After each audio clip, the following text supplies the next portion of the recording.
Playoff season was also holiday season, and so while Mrs. Bizarre and I took the Shazlings to see Family for Life Day, there just wasn't much time to keep up with the playoffs. Sorry about that, fellas. But as a special edition, here's the official Forcecast Fantasy Football League final review, with a couple of bonus awards to boot. In the final matchups of the Forcecast Fantasy Football League, let's see what happened in the consolation ladder. Number 16, Tashi Station Monkey Lizards versus number 13, Canton Panic Zone. After this smashing finale, Jorbex might have to perform surgery on the frustrated and floundering Cantonites. Pete's panicked players were stomped by the metallic Mexican Monkey Lizards. What a piece of junk! Final score, 137-121. Number 15, Trandosha Trojans versus number 12, Ryan's Raging Rancors. Jovial J thought he'd have a shot at beating last year's champions, but alas, at the final moment, when it really counts, the Rancors roll over the Trandoshans. Nobody worries about upsetting a droid. That's because a droid don't pull people's arms out of their sockets when they lose. Final score, 152-151. Number 14, Obi-Wan's Wampas versus number 9, Bespin Kings. Come on, admit it. Sometimes you think I'm all right. When you aren't acting like a scoundrel. Scoundrel? I like the sound of that. Oh, Billy D, oh, Billy D. Lando Calrissian. Hello, what have we here? Scoundrel, you'd like him. The scoundrelous Kings of Bespin overpower the abominable snowmen in the consolation round, leaving the Kings in the 11th spot in the end. Your destiny lies along a different path from mine. 145-116. Number 10, Indoor Ingenious Bipeds versus number 5, Baltimore Spaceballs.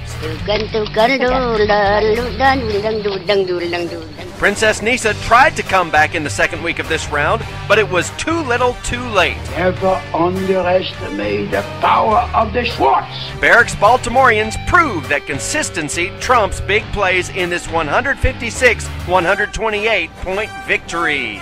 Number 7, the Mandalorians versus number 6, McLovin's Modal Nodes.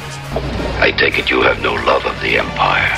Yet again, the magical McLovin prestidigitates a win without altering his lineup. Use the Force. Imagine what would have happened had he managed his team just a bit. No different. The Bith are bound for a magical mystery tour during this off-season after this 162-108 win. Number 11, Darth Elvis's versus number 8, Mad Monty's Nickelbacks. This station is now the ultimate power in the universe. Don't be too proud of this technological terror you've constructed. Jedi Schwa and his team of Sith Lords ensure that the Stolte household comes off with the top spot among the bottom half of teams. Though in the final analysis, his wife ends up a seat higher in the rankings. Taking out his frustrations on the already choked up Nickelbacks. You know what? I cannot do that. I find your lack of faith disturbing. Darth Elvis's win, 112-92. And in the games that really mattered, number 4, Sith NES Tecmo Super Bowlers versus number 3, iLobot. You know, sometimes I amaze even myself. In a final push for third place, Darth Fagan finds solace in the fact that Saints quarterback Drew Brees posted some points for his team. Defeating Chelly's cybernetically enhanced team, the Tecmo Bowlers win 166-152. Evacuate? In our moment of triumph? I think you overestimate their chances. And in the end, the Galactic Super Bowl of the Forcecast Fantasy Football League.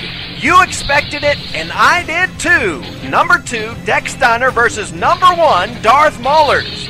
The four-armed short-order chef versus the Zabrak Sith Lord with 2 halves. I will find them quickly, Master. All season long, these two have dominated the league. In the first half of this 2-game finale, it seemed like Dex Steiner didn't have a chance once the Maulers posted a walloping 139 points. Just hold them off for a few seconds. But give Dex Steiner credit. Pushing the 100-point mark in the second game of the matchup, he worked hard to make a comeback. Stay on target. Alas, it was not meant to be. Darth Maulers win the title this year, 204-153.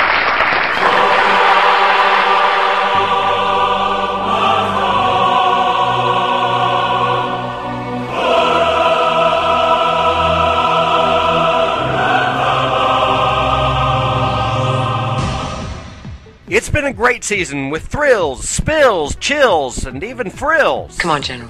Let's move. And a few teams deserve special mention. Don't underestimate the Force. The Force was strong with our number 1 and number 2 teams, both of whom scored record-setting 139 points in 1 week.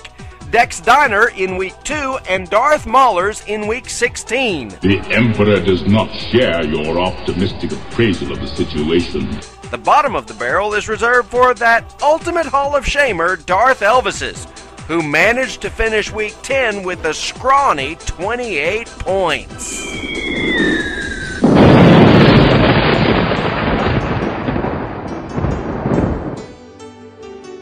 And in regard to that much-discussed draft... Are you partaking in the fantasy football this year? I am. We had our draft last night. Okay. I did very poorly. I expect to be near the bottom of the league this year. I did not fare so well, but I'm not sure that anybody else did either. So we'll see how the league plays out. Though Pete's panicked picks were pretty pathetic, unquestionably earning the worst draft recognition for this season is Jorbex of the Tashi Station Monkey Lizards for drafting kickers in the first and second rounds of the draft. The best draft was put together by resident techie Eric. I know Eric tried to set his team to auto-pick, but couldn't figure out. Eric, who can reprogram 7 different computers at the same time, couldn't figure out that there's a little button you can click that says auto-pick in the middle of the screen. You know, it's always those real techie guys that miss the obvious things. Right. Without altering his lineup all season long, his auto-draft picks performed well enough to put him in 5th place overall. This is outrageous. This is incredible. Thanks for a great season, guys. I had a blast. And congratulations, Darth Maulers. You're the champs. Until next season, this is Shaz Bazaar for the Forcecast Fantasy Football League.